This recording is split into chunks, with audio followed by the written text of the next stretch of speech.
sebelum saya oper ke Pak Yohanes, mari kita lihat dulu sedikit ya. Kita akan berbicara sedikit mengenai sejarah mata uang. Ya, jadi sebelum kita masuk ke cryptocurrency, sebenarnya sejarah mata uang itu seperti apa dan kenapa cryptocurrency itu dibuat. Ya, mari kita akan lihat sama-sama. Oke. Saya share screen dulu.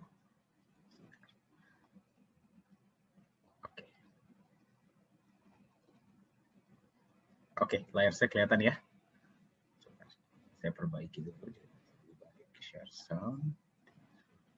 Oke, baik. Kita akan berbicara sedikit mengenai sejarah mata uang. Ya, jadi dari mana sih cryptocurrency itu Cryptocurrency itu hadir itu apa alasannya? Kita akan lihat bersama-sama. Ya, jadi Anda mungkin mengetahui ya bahwa pertama kali ya itu transaksi terjadi itu menggunakan barter. Ya. Jadi barter itu ya kegiatan tukar menukar, Anda pasti tahu ya. Jadi kalau misalkan Anda butuh ayam, terus Anda punya sapi, ya bertukar. Seperti itu. Ya, jadi itu benar-benar yang paling awal, paling istilah paling jebot lah. Itu metode transaksi itu adalah dengan menggunakan barter. Nah, apa tantangan barter? Ya fleksibilitas terbatas. Anda setuju ya? Anda belum tentu semua orang yang mempunyai ayam itu butuh sapi dari Anda. Mungkin dia butuhnya kayu atau beras, kan seperti itu.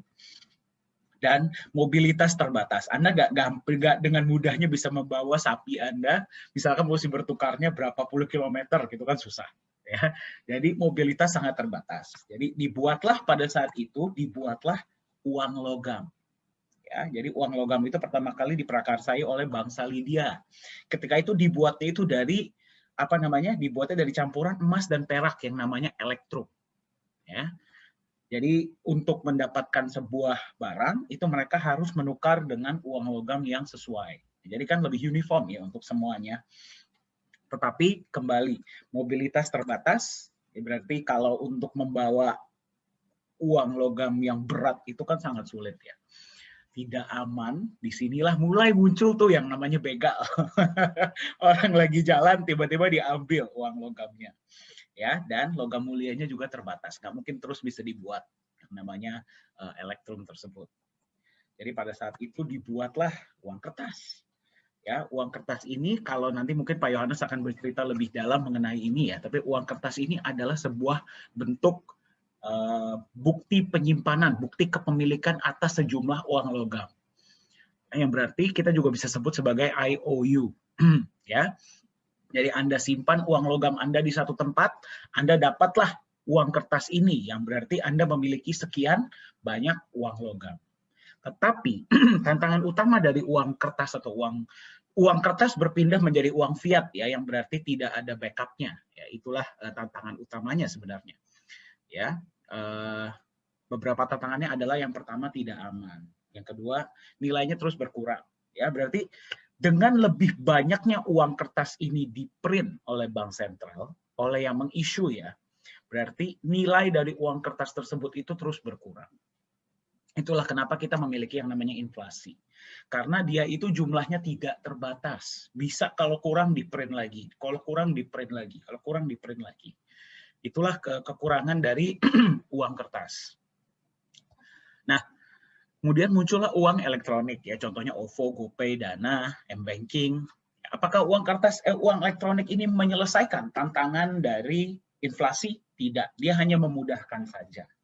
Ya, tapi dengan munculnya uang digital, muncullah permasalahan-permasalahan baru. Contohnya tentang pemalsuan. Kalau misalkan Anda menggunakan mata uang, misalkan alat transaksi digital, misalkan OVO, GoPay, Dana, dan sebagainya, data Anda hanya disimpan di satu server saja, yaitu server perusahaan tersebut atau server bank tersebut. Yang jadi pertanyaan adalah, bagaimana kalau server tersebut dijebol atau dihack? Ya, dan yang kedua, kita tahu dari mana data kita itu benar-benar disimpan dan tidak diperjualbelikan. Ya, jadi mungkin Anda pernah baru buka bank, ya tiba-tiba besoknya udah dapat tawaran kartu kredit. Nah, itu kan kita nggak tahu dari mana.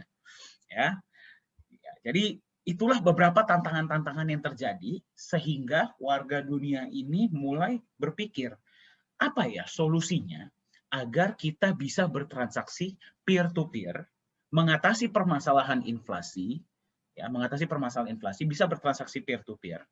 Ya. Apa solusinya? Apa yang harus kita perlakukan? Jadi tidak ada yang namanya pihak ketiga.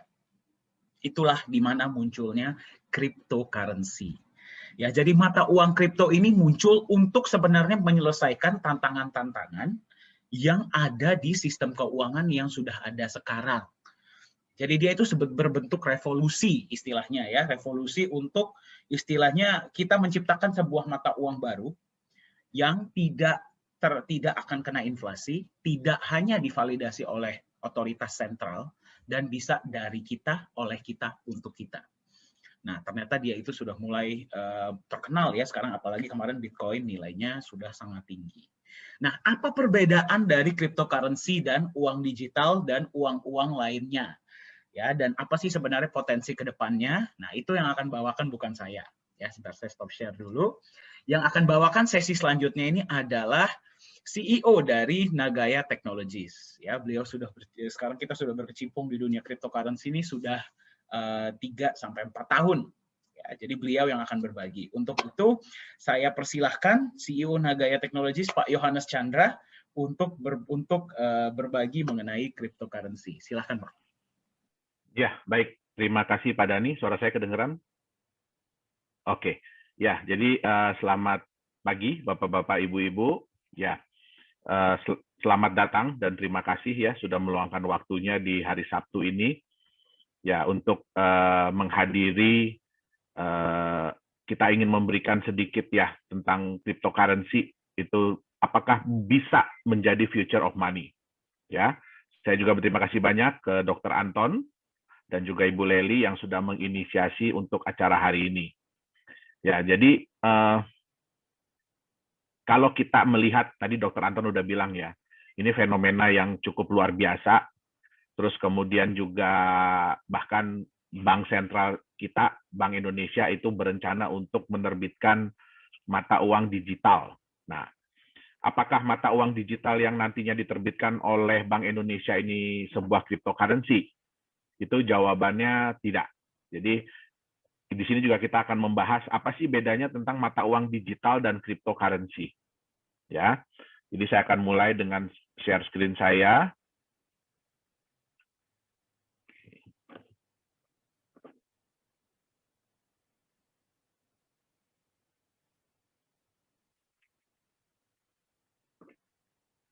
Udah kelihatan Pak Dhani saya punya share screen?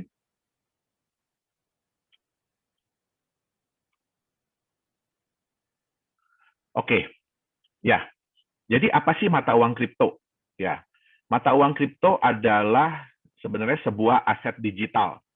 Ya, jadi Bapak Ibu nggak bisa pegang bentuknya. Jadi nggak ada fisiknya. Kalau ditanya Bitcoin itu bentuknya seperti apa sih? Ya, terus kemudian kalau ada yang bilang, saya pernah lihat loh koinnya Bitcoin. Ya, itu bukan Bitcoin. Ya, itu orang mungkin bikin mock up ya, semacam apa ya, souvenir lah. Ya, dalam bentuknya itu dibuat seperti logonya Bitcoin. Ya, tapi Bitcoin itu Bapak Ibu tidak bisa pegang. Jadi tidak ada fisiknya. Dia digital, ya kan? Yang memang dirancang itu untuk media pertukaran. Jadi pada awalnya itu belum dibuat sebagai sebuah mata uang ya, karena gini, konsep mata uang itu baru bisa dibilang mata uang kalau memang ada orang yang mau menerima sebagai alat pembayaran. Ya, nah, jadi pada awalnya itu adalah sebagai media pertukaran. Jadi contoh ya menggunakan kriptografi yang kuat. Ya, terus sistem blockchain dan ledger yang terdistribusi. Nah, ini kita lihat, ini adalah 3 kunci dari sebuah mata uang kripto. Ya, yaitu kriptografi. Kriptografi itu artinya data-data Bapak Ibu itu dienkripsi. Jadi, contoh password ya. Kalau Bapak Ibu misalnya passwordnya mau tahu aja deh lo gitu ya. Nah, itu tidak akan muncul mau tahu aja deh lo di dalam sistemnya, tetapi itu berupa angka dan huruf yang di random, diacak ya. Nah, terus kemudian dia menggunakan sistem blockchain. Sistem blockchain ini pun di dunia database itu sebenarnya sudah lama digunakan ya, dan ledger terdistribusi untuk mengamankan transaksi keuangan ya kan, terus untuk mengontrol penciptaan unit tambahan. Jadi mata uang itu yang Bapak Ibu tahu kalau Bitcoin kan pada saat ini kan keluarnya itu 6,25 Bitcoin setiap blok yang terjadi. Ya, jadi itu dikontrol dengan 3 sistem ini. Kemudian untuk memverifikasi aset yang dilakukan, transfer Bitcoin yang dilakukan atau transfer mata uang kripto yang dilakukan itu valid nggak, benar nggak, boleh nggak dilakukan. Ya, nah satu hal yang saya ingin katakan adalah kenapa ya kita di sini tidak membahas hari ini, kita nggak ngebahas nih apa sih itu kriptografi secara detail ya, apa itu sistem blockchain secara detail, ledger distribusi secara detail, nanti Bapak Ibu pasti ngantuk semua ya. Nah, ini 3 hal ini ya. Jadi sebenarnya gini, Bitcoin itu bukan menggunakan teknologi yang wow. Ya, tadi saya lihat di background-nya Dr. Anton itu ada AI ya. Nah, itu adalah teknologi yang wow ya. Tapi apa teknologi yang digunakan oleh Bitcoin? Ya, itu bukan teknologi yang wow, Bapak Ibu. Ya, jadi banyak teknologi-teknologi yang digunakan oleh mata uang kripto itu bukan sesuatu yang luar biasa. Ya. Bahkan kalau kita di dunia programming, ya kan, kita ngelihat sistem yang dipakai sama Bitcoin itu kita cukup amazed. Amazed-nya kenapa? Sesuatu yang sangat simple, sesuatu yang orang tidak pernah duga bahwa ini bisa menjadi hal yang luar biasa. Ya, tetapi yang harus diingat begini, Bitcoin atau seseorang yang namanya Satoshi Nakamoto, dan saya yakin itu bukan orang Jepang, ya, dia berhasil menggabungkan 3 buah konsep, yaitu konsep enkripsi, sistem blockchain, dan ledger yang terdistribusi. Karena dia berhasil menggabungkan 3 konsep ini, sehingga menciptakan sebuah aset yang sangat aman. Ya, secara teknologi ya, sangat aman. Oke. Nah, apa sih karakter utama dari sebuah mata uang kripto? Jadi untuk bisa dinyatakan mata uang itu sebagai mata uang kripto atau aset kripto itu apa? Yang pertama, jumlahnya harus terbatas. Ya, karena memang ini dibuat, jadi karakter ini dibuat untuk melawan mata uang fiat atau mata uang yang dibuat oleh bank sentral. Ya, kemudian diregulasi oleh konsensus. Ya, sehingga apapun yang terjadi di dalam sistemnya itu harus merupakan kesepakatan bersama, keputusan mayoritas. Nah, hebatnya keputusan mayoritas ini dibuat berdasarkan sistem, ya, sistem program. Jadi program, bukan orang. Jadi nggak kayak kita nih, ya, kita lagi ngumpul nih ya, ada 100 orang di dalam Zoom meeting ini, terus kemudian Pak Dhani bertanya, oke, setuju nggak kalau kita begini? Nah, nanti semua orang ngangkat tangan. Ya, nah di sini orangnya tidak perlu hadir, tetapi semuanya sudah diatur oleh sistem. Ya, kemudian trustless. Di mata uang kripto itu tidak ada yang dipercaya. Apa maksud tidak ada yang dipercaya? Ya, kalau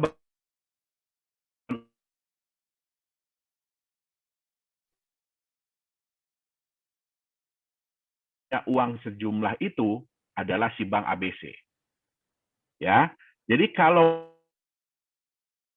kalaupun misalnya 10 orang, ya pada tanggal sekian saya ada deposit uang sejumlah berapa miliar di bank ABC ini, ya.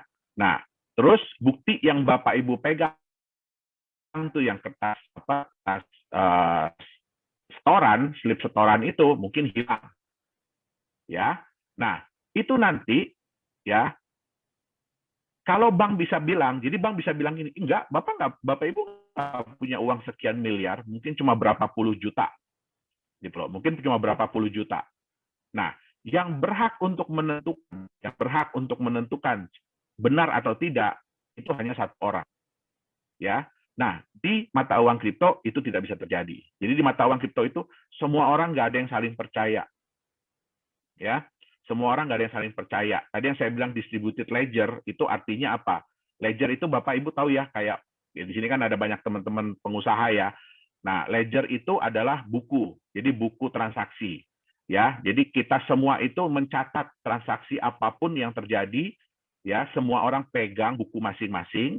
Jadi pada saat ada suatu transaksi antara si A dengan si B, ya semua orang akan ngecek di buku masing-masing, benar nggak si A itu punya uang sekian? ya. Begitu ada satu aja yang menyatakan, di buku saya itu salah loh, ya di buku saya itu saya udah hitung A itu nggak punya sekian. Nah, sistem itu akan warning, ya. Jadi dia akan warning, terus dia akan ngasih tahu ke yang lain-lain, ini benar nggak sih si A ini punya dana sekian, sehingga yang lain ikutan ngitung, ya. Nah, itu yang disebut dengan trustless. Jadi nggak ada satu pihak yang menyatakan bahwa, oh benar kok si A punya. Terus kalau ada yang lain bilang nggak, dia nggak punya, nah itu, terus dia bilang, apa yang si pihak yang paling utama ini nggak bisa bilang, oh nggak peduli saya, ya di buku saya dia benar. Nah, itu nggak bisa terjadi. Kemudian transparan. Apa yang dimaksud dengan transparan? Ya, kalau di dunia perbankan, Bapak Ibu mau ngecek nih, misalkan Pak Dani bilang sama saya, Pak saya udah transfer duit, mungkin Bapak Ibu ingat ya, dulu itu bank itu biasanya jam 10 itu dia melakukan maintenance, ya, jadi dia melakukan maintenance. Pak Dani udah transfer uang ke saya, tapi belum tentu uangnya udah masuk di rekening saya. Jadi angka itu belum muncul di tempat saya, tapi di tempat Pak Dani udah kepotong. Nah, ini dulu banyak disalahgunakan ya oleh orang-orang yang tidak bertanggung jawab. Jadi mereka itu selalu melakukan transfer itu malam-malam. Ya, terus mereka akan bilang, oh saya udah transfer, saya udah transfer, saya udah transfer, ya kan? Tapi di bank saya belum muncul nih. Nah, akhirnya gimana? Mau nelpon ke bank juga nggak bisa, karena di data bank itu juga kalau dia lagi maintenance nggak akan muncul di CS, di customer service itu nggak akan muncul, ya. Nah, sehingga terjadilah yang namanya penipuan, ya. Udah barangnya kirim pesan, ya. Nah, dunia mata uang kripto, semua ini transparan. Bapak Ibu bisa lihat, ya, itu namanya Explorer. Jadi Bapak Ibu bisa cek kalau ada Pak Dani misalkan bilang sama saya, ya, saya udah transfer Pak ke Bapak, oke? Nah, ke saya gitu ya, Pak Dani udah transfer ke saya. Nanti saya tinggal minta sama Pak Dani, tolong kasih saya dong transaction ID-nya. Nah, saya tinggal masukin di blok Explorer itu transaction ID, saya bisa cek bener nggak Pak Dani ada kirim ke alamat yang saya kasih, ya, ke nomor rekening yang saya kasih. Nah, jadi nggak perlu lagi telepon-telepon ke bank segala macam. Ya, transparan, tapi rahasia. Nah, gimana caranya sesuatu yang transparan tapi rahasia? Ya. Nah, di dunia cryptocurrency, di dunia mata uang kripto, ya, orang itu dikenal dengan yang namanya wallet address. Jadi alamat wallet, alamat dompet. Nah, ini bentuknya adalah kombinasi antara angka dengan huruf yang panjang sekali. Ya, sehingga siapa yang bisa mengetahui? Ada nih, semua orang bisa tahu, oh ada transferan dari si alamat wallet A ke alamat wallet B. Tapi sejauh itu aja mereka bisa tahu. Mereka nggak bisa tahu siapakah si A, siapakah si B. Yang tahu hanya si A dan si B. Nah, itu dia. Jadi walaupun transparan tapi rahasia. Kemudian sulit dimanipulasi. Kenapa saya bilang sulit dimanipulasi? Bukan tidak bisa ya, tapi sangat sulit dimanipulasi. Kenapa?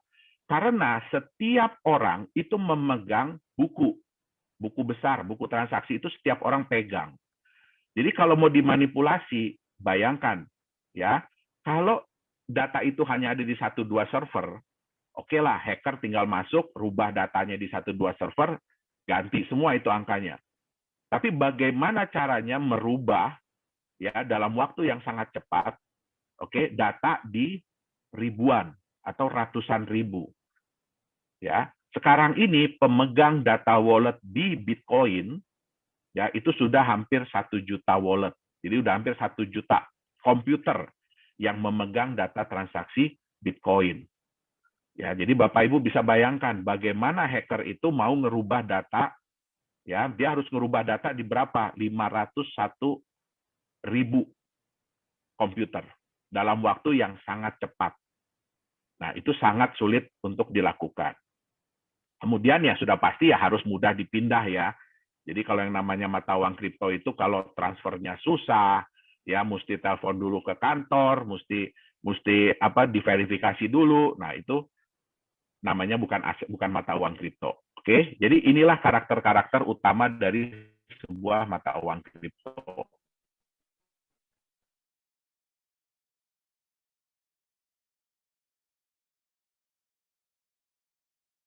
Sudah memulai ya digital money-nya. Nah, apa bedanya antara mata uang kripto dengan digital money? Oke. Yang pertama adalah Mata uang kripto itu adalah sebuah mata uang independen. Jadi kalau ditanya Bitcoin itu dibuat oleh siapa, itu nggak ada yang bisa jawab. Ya, dia terkait dengan mata uang apa, itu tidak ada jawabannya. Oke, jadi dia mata uang independen. Digital money itu berdasarkan mata uang fiat. Ya, contoh apa sih digital money? Digital money pertama yang pernah hadir itu adalah ATM. Ya, Bapak Ibu kan pasti hampir semua orang di sini pasti pegang ATM ya. Nah, itu adalah digital money yang pertama kali dibuat. Kemudian muncullah kartu kredit, ya. Kemudian muncullah payment gateway, ya. Sekarang ada digital wallet. Bapak Ibu mungkin tahu yang terkenal tuh GoPay, ya kan, Dana, OVO, ya kan. Nah, itu semua adalah digital money. Jadi mereka terkait dengan mata uang fiat, ya. Itu sebabnya mereka tidak bisa dipakai di negara lain. Jadi Bapak Ibu nggak bisa ya punya OVO atau punya Dana atau punya GoPay terus pergi ke Singapura pengen bayar pakai itu, nggak bisa. Ya, karena mereka itu terkait dengan mata uang lokal. Oke. Nah, mata uang kripto itu ya sayangnya sampai saat ini tuh tidak diregulasi. Ya, jadi tidak ada yang meregulasi mata uang kripto. Ya, kalau mata uang digital money itu diregulasi oleh otoritas yang berwenang. Ya, contohnya untuk GoPay, Dana, OVO, ya itu diregulasi oleh Bank Indonesia, Bank Sentral. Oke. Nah, kalau mata uang kripto itu verifikasinya terdistribusi yang saya tadi bilang. Ya, kalau di digital money verifikasinya sentral. Sentral itu maksudnya gimana? Waktu Bapak Ibu mau bayar pakai GoPay, siapa yang menyatakan Bapak Ibu berhak untuk membayar sejumlah sekian? Yaitu pihak GoPay-nya. Kalau pakai OVO, ya pihak OVO-nya. Nah, itu dia bilang dengan verifikasi sentral. Ya, jumlahnya terbatas. Mata uang kripto itu jumlahnya terbatas. Bitcoin sampai kapanpun jumlahnya maksimum hanya 21 juta. Ya, sekarang yang sudah beredar 18 jutaan.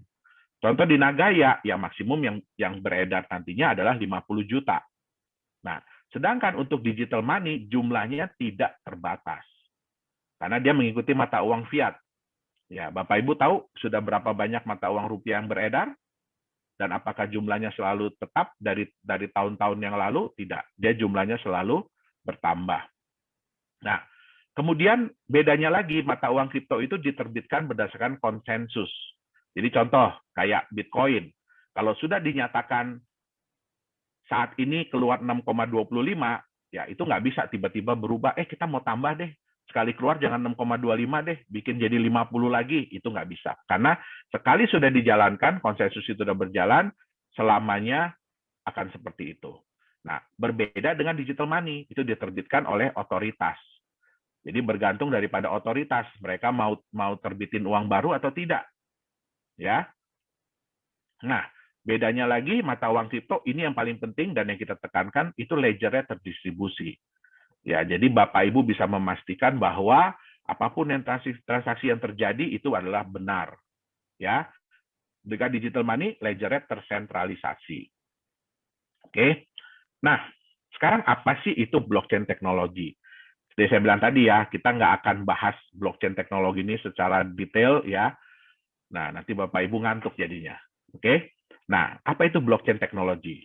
Ya, blockchain teknologi itu adalah sistem database yang memiliki karakter data yang bersifat immutable. Jadi sekali sudah dilakukan, itu tidak bisa diedit. Ya, tidak bisa dihapus. Kalau mau diedit, mau dihapus, bayangin harus mengedit dan menghapus ratusan, ribuan, bahkan ratusan ribu jutaan data. Jadi itu bisa dibilang udah nggak bisa dihapus lagi, udah nggak bisa diedit. Hanya bisa ditambahkan. Ya, kemudian juga sulit untuk dimanipulasi. Nah, di mana data-data tersebut dikelompokkan ke dalam satu grup data yang disebut dengan blok. Nah, hebatnya lagi, blok ini harus bisa terhubung dengan blok-blok sebelumnya. Ya, dan semuanya dikriptografi. Ya, jadi kalau mau ngerubah blok yang nomor 10, ya berarti blok dari nomor 1 harus dirubah. Nah, itu nggak gampang. Oke. Nah, cara kerjanya gimana sih? Ya. Nah, Bapak Ibu contohnya nih, ada si A yang mengirim 1 Bitcoin kepada si B. Nah, data ini akan dikirimkan, ya. Data ini akan dikirimkan kepada semua pemegang wallet. Nah, data-data yang dikirimkan ini nantinya akan dibuat menjadi satu blok dan kemudian dienkripsi. Nah, itu ada beberapa, ya, ada beberapa mesin. Jadi bukan orang yang menghitung, ya. Jadi jangan dibayangin di blockchain itu ada adminnya. Jadi ada yang ngitung, ya, pakai kalkulator gitu. Oh, ini benar nggak nih? Benar nggak? Pakai Excel gitu, nggak ada, ya. Jadi di sini, ya, semua semua perhitungan itu dilakukan oleh mesin. Itu yang disebut dengan mining, ya. Nah, sebenarnya saya juga nggak setuju, ya, kalau Bitcoin atau cryptocurrency ini dibilang mining. Itu hanya sebuah anggapan, ya, sebuah anggapan seolah-olah untuk menunjukkan bahwa mata uang kripto itu setara dengan emas, ya, setara dengan emas. Nah, itu saya sangat nggak setuju, karena saya tahu, ya, susahnya, beratnya, capeknya nambang beneran, ya, nambang beneran dibanding dengan menambang Bitcoin. Ya, saya juga menambang Bitcoin dari tahun 2011. Oke. Nah, setelah ini kemudian, ya, transaksi ini dinyatakan benar oleh miners, oleh orang-orang mesin-mesin yang memining, ya, kemudian juga disetujui oleh orang-orang yang megang ledger, yang memegang data, baru kemudian blok yang disetujui ini akan ditambahkan kepada blok-blok yang sudah ada sebelumnya. Sehingga itulah yang disebut dengan blok itu terverified. Ya, jadi sistemnya seperti itu. Oke. Sebenarnya blockchain ini peluangnya di mana aja sih? Tadi ingat, ya. Jadi di blockchain ini salah satu kata kuncinya adalah data itu tidak bisa dipalsukan. Data itu tidak bisa diedit, ya. Data itu tidak bisa ada double. Jadi tidak bisa ada ganda. Nah, sebenarnya ini bisa dipakai di mana? Transparan dan rahasia. Ya, kita tahu, ya, kan kalau kita suka ikut pemilu, ya. Nah, itu kan transparan tapi rahasia. Nah, jadi blockchain ini sebenarnya bisa juga dipakai untuk berbagai industri. Contohnya pemilihan umum, ya. Terus kemudian sertifikat. Kita tahu, ya, sering terjadi, ya. Oh, sertifikat tanah itu bodong atau double, ya kan. Nah, kemudian juga hak kekayaan intelektual, dan yang paling sering digunakan adalah untuk membuat sebuah aset digital atau mata uang digital, ya. Nah, siapa sih yang mencetuskan, ya, konsep mata uang kripto ini? Nah, itulah yang disebut dengan diberi nama Bitcoin oleh seseorang yang disebut Satoshi Nakamoto. Tapi saya bisa jamin, ya, itu bukan satu orang, dan dia bukan orang Jepang, dan itu bukan nama dia, ya. Nah, satu hal tadi yang saya bilang yang hebat dari Bitcoin ini, dari si Satoshi ini adalah dia berhasil menggabungkan 3 komponen utama: kriptografi, ledger dan terdistribusi, dan teknologi blockchain. Nah, gabungan ketiga komponen ini, ya, memungkinkan Bitcoin bisa melaksanakan fungsi peer-to-peer, jadi transfer secara desentralisasi dan tidak dapat dipalsukan. Oke, kenapa Bitcoin muncul? Ya, Bitcoin muncul ini sebenarnya adalah sebuah revolusi, ya, dari ketidakpercayaan masyarakat dunia terhadap bank sentral. Ya, contoh kepercayaan itu apa? Bapak Ibu, ada yang bisa tahu, mungkin bisa chat, ya, di sini, ya. Ada yang bisa chat di sini. Sebenarnya uang yang Bapak Ibu pegang, selain daripada yang selama ini kita pelajari, ya, itu kan sebagai alat tukar yang sah, ya. Ada yang tahu nggak sih itu sebenarnya apa? Uang yang Bapak Ibu pegang itu sebenarnya apa? Mungkin bisa dibagi di chat.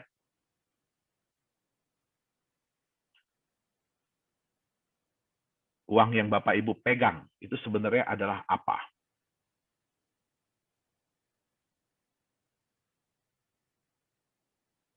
Mungkin Pak Dani udah ada belum Pak yang ngechat Pak? Di sini saya nggak bisa chat Pak Dani. Surat hutang pemerintah. Oh, udah ada yang muncul ya. IOU, pemerintah, pinjaman, kertas yang tidak ada nilainya. Ya, betul. Alat pembayaran, ya. Ya, jadi benar itu yang dibilang hutang. Ya, jadi sebenarnya uang, ya uang yang Bapak Ibu pegang itu adalah surat hutang. Ya, pertanyaannya adalah siapa yang berhutang? Ya, yang berhutang itu adalah orang yang bikin pastinya. Ya, jadi siapa yang menciptakan uang itu? Jadi seolah-olah kayak begini, ya, saya berhutang kepada Pak Dani. Terus kemudian saya bilang, Pak Dani, ini saya bayar pakai kertas ya. Di sini saya tulis, saya berhutang sama Pak Dani 100.000. Kemudian saya kasihkan ke Pak Dani. Ya, nanti dari uang ini Pak Dani mau bayar orang nih. Ini saya pegang surat hutang dari Pak Yohanes. Ya, nilainya 100.000. Nanti kamu pegang ini ya, kalau kamu mau tagih, kamu tagih ke dia, ya, ke Pak Yohanes. Nah, bayangkan, ya, Bapak Ibu biasanya kalau mau berhutang, itu kan setengah mati ya. Kalau kita mau pinjaman nih ke bank, ya, atau ke BPR, ya, atau ke koperasi, itu kan nggak gampang ya. Itu melalui proses. Nah, terus kemudian bisa nggak dengan gampangnya bilang begini, saya kan udah ada utang nih 1 miliar, saya mau pinjam lagi dong. Ya, saya mau nambah utang saya jadi 2 miliar, terus tinggal minta aja, tinggal ngambil aja. Nggak bisa, tentu harus diverifikasi dulu. Ya, nah hebatnya di konsep mata uang itu, ya, itu bisa dicetak terus. Jadi uang ini, jumlah hutang ini bisa dicetak sendiri. Ya, tentu saja memang ada hal-hal yang dipertimbangkan. Ya, tetapi ya kan berarti enak banget dong ya. Nah, itulah salah satu hal yang pertama, ya. Ini juga muncul awalnya karena krisis, ya, krisis moneter, ya. Bapak Ibu sering baca ya, begitu ada krisis moneter biasanya mata uang kita itu anjlok, ya. Terus kemudian di Amerika kalau udah krisis moneter, ya bank sentralnya gampang aja ya, tinggal cetak duit, bagi-bagi lagi ke orang. Ya kan, apalagi Amerika, mohon maaf. Ya, karena memang sekarang ini patokan mata uang dunia memang masih di US dollar. Makanya banyak negara yang berusaha untuk mengurangi kekuatan US dollar. Oke. Nah, yang kedua, Bapak Ibu berapa banyak yang percaya bahwa kalau Bapak Ibu setor uang gitu, anggap 10 miliar ya hari ini.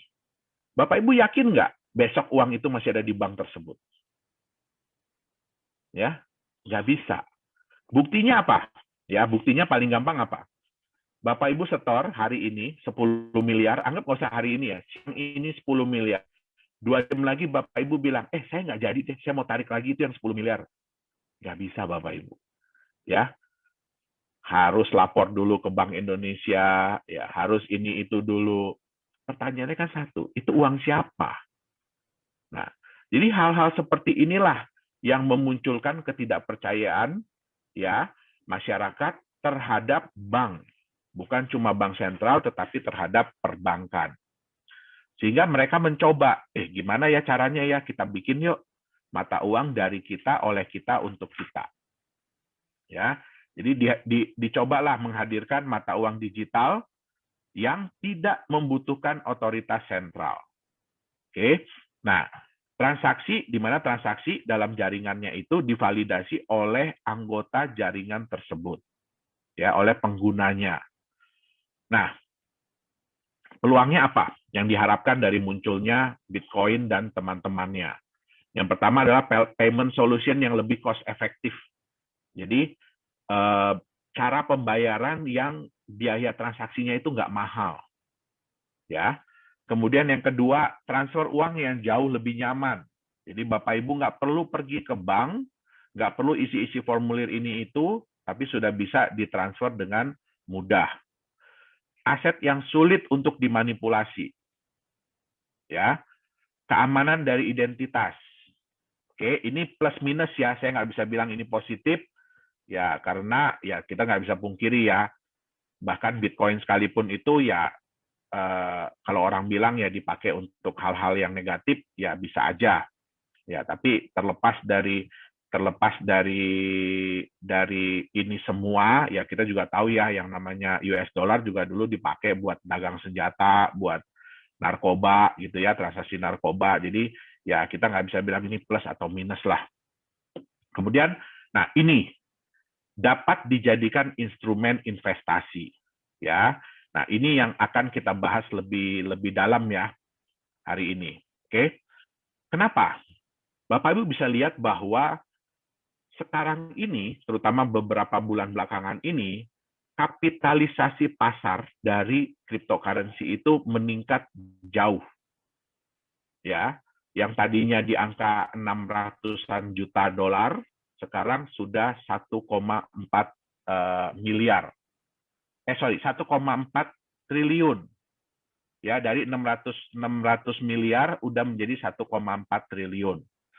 Ya, bisa dibandingkan dengan New York Stock Exchange ya. Marketnya itu 26,23 triliun. Ya. Nah, ini pun market cap ini dari cryptocurrency ini baru mungkin 12 tahun lah. Ya, tapi udah bisa hampir mengejar New York Stock Exchange. Jadi di sini bisa dilihat bahwa orang-orang ini sudah mulai menggunakan mata uang kripto ini sebagai alat investasi juga.